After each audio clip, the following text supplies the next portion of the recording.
assassinat en fait. Je me suis dit, le meilleur moyen de dire au revoir à ce truc qui m'a tant donné, c'est de lui redonner, tout simplement. Ouais.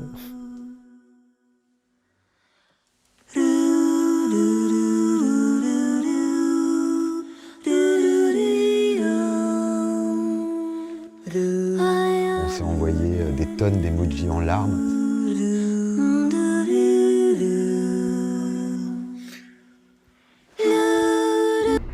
Vine? Oh putain, ça existe encore ça? Bon, on va pas se mentir, il est difficile de se rendre compte de la douleur. En gros, ça fait beaucoup plus mal qu'un but d'Eder en finale de l'Euro. Ouais, carrément. Le 27 octobre 2016, les Viners étaient au plus bas. Jacques Dorsey, créateur et PDG de Twitter, a tué leur bébé en annonçant la fin de Vine 4 ans seulement après avoir racheté le réseau social pour 30 millions de dollars. La licorne de la Silicon Valley est retournée dans son box faute de modèle économique viable. Un déchirement pour tous ceux qui sur la planète étaient devenus accros à cette appli. Vine, c'est une vraie secte avec plus de 200 millions d'adeptes. Vine, c'est qui? Vine, c'est eux. Et allez-y doucement parce qu'ils sont pas bien en ce moment. Je m'appelle Anne Aurel et je fais du contenu vidéo avec un téléphone. Je m'appelle Frédéric Billot, je suis rédacteur en chef d'une émission de cinéma, très cinéphile, mais aussi très amoureux de vidéo. Moi, c'est Anis, je fais des vidéos sur Vine et c'est tout. Qu'est-ce qu'il y a? Blah! Faut finir sur un truc qui fait blah, comme ça quand il y a la boucle. Blah! Blah!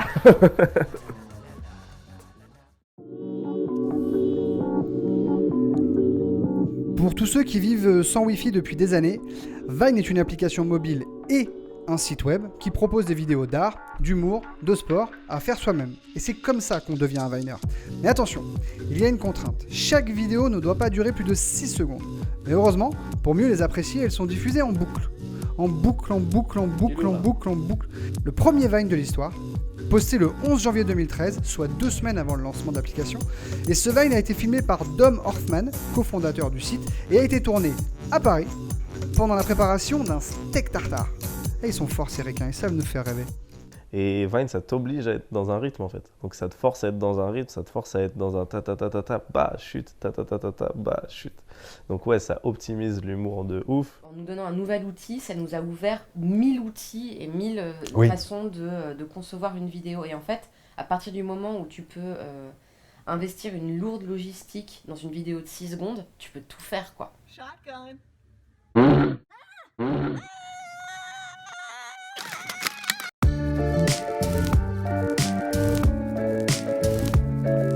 Vine était devenu un peu mon cinéma de poche et que, Ouais, comme tu le c'est disais, vrai, c'est je l'avais tout le temps dans ma poche, je l'avais au café, je l'avais dans ma chambre, je l'avais dans les trains, et c'était pas une télévision, c'était mieux que ça parce qu'il y avait tellement de poésie, d'inventivité et de choses inédites et de art vidéo. En vrai, moi, ce que je kiffe le plus sur Vine, c'était pas tant les Viners, c'était les Vines en fait.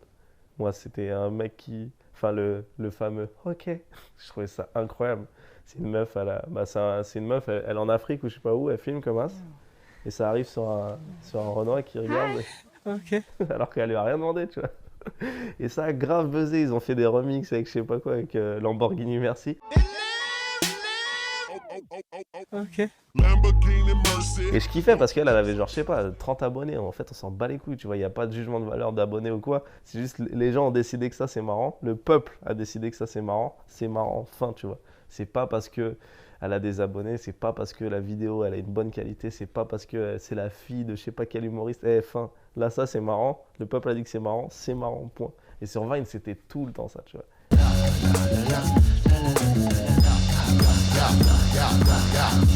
Vine, c'était gratuit. Et comme il y a eu très vite beaucoup de monde, il y a eu forcément très vite beaucoup de marques bien motivées à dragouiller la génération Y. Le problème, c'est qu'il n'y avait pas de pub sur Vine. Les annonceurs ont dû créer leur propre compte pour poster leurs propres vidéos ou utiliser la force de frappe des Viners influents pour faire du placement produit. Une agence de pub dédiée a même été créée, Niche, avec notamment comme principale tête de gondole le génial Zach King, sorte de Sylvain Mirouf en 4K. 25 ans, américain et follow par 4 millions de personnes. Pendant que toi tu fais le malin avec tes 300 abonnés sur Insta. Plébiscité par des dizaines de géants de l'alimentation, du textile ou de l'informatique, il a réalisé des tours de magie pour entre autres Lacoste, McDo, Swatch, Sony, Chrysler ou encore HP.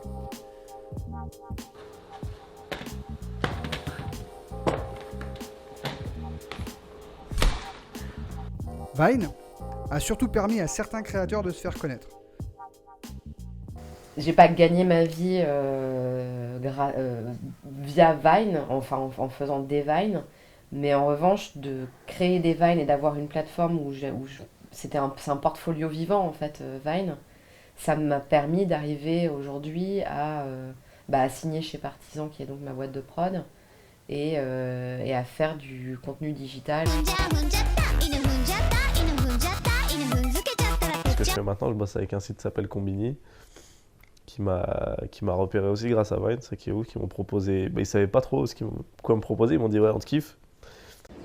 Le stand là-bas il va se faire tout seul? Parle-moi bien s'il te plaît.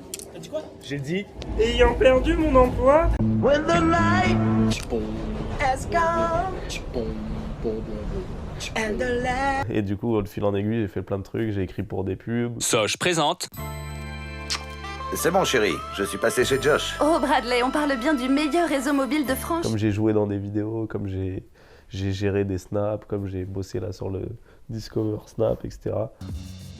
Vous l'aurez compris, entre Vine et ses utilisateurs, c'était une vraie histoire d'amour. Tous les Viners formaient une famille unie par des liens très très forts. Et tout ça sans le tonton raciste au fond de la table. Genre tu débarques à Mexico où tout le monde est là genre fais gaffe, te fais pas kidnapper. Et c'est une nana que t'as rencontrée sur Vine qui vient te chercher en bagnole avec son mari. Oui. Tu vas dormir, enfin ils m'ont invité à boire des bières et à dîner. J'ai dormi chez eux. Et du coup, quand la famille Vine organise des grands événements, eh bien les Viners aussi sont invités à participer. Je reçois un message privé de Russ Yusupov, qui est le co-créateur de Vine, en fait, qu'il a donc créé, je crois, en 2012. Un message privé de sa part qui me dit « Frédéric, j'aime énormément ce que tu fais. Est-ce que dans 3 semaines, tu pourrais venir à New York? J'aimerais que tu assistes non seulement à mon mariage, mais que surtout tu en fasses, que tu fasses une vidéo d'une 30aine de minutes diffusée sur des écrans géants, donc sur un rooftop à Manhattan. » Donc j'étais arrivé avec plein de rushs de Paris, mais on a monté jour et nuit pour 30 minutes. Il y a aussi des longs timelapses où eux, tout simplement, qu'on a filmé à New York, sur les bords de la rivière. Et voilà, des compilations de beaucoup de photos, de transparence, de choses écrites, de silhouettes d'animaux, de plein de choses, beaucoup de vues de Paris aussi. Et pourtant, la lune de miel a tourné court, à cause, comme toujours, de concurrents plus jeunes, plus sexy, plus attirants. Christophe Lacnit, auteur du blog superception.fr sur les enjeux de perception et auteur aussi d'un livre qui vient de sortir, Le génie gênant sur la transformation numérique.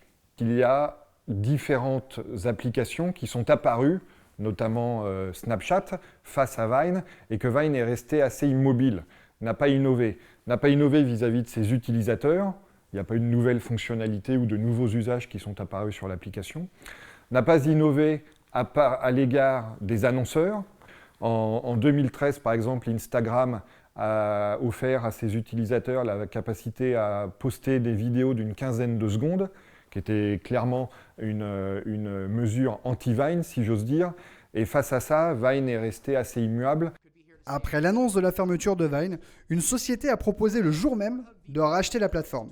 Cette société, c'est Pornhub.com. Les enfants, si vous ne connaissez pas le site, demandez à vos parents de vous expliquer. Même si cette offre de rachat s'apparente à un troll, ça a au moins le mérite de rappeler aux gens que Pornhub existe. Et cela dit, ça peut même laisser supposer que Twitter, en annonçant la fermeture de Vine, a fait un appel du pied aux investisseurs qui souhaiteraient acquérir la plateforme vidéo.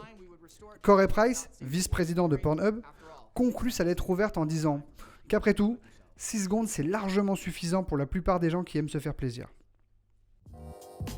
En mai dernier, les Viners les plus influents, ceux qui avaient plus de 10 000 followers, avaient majoritairement déserté la plateforme. Ils étaient 52% à n'avoir rien posté en 2016. Reste une question, est-ce que la fermeture de Vine signifie la fin probable de Twitter ?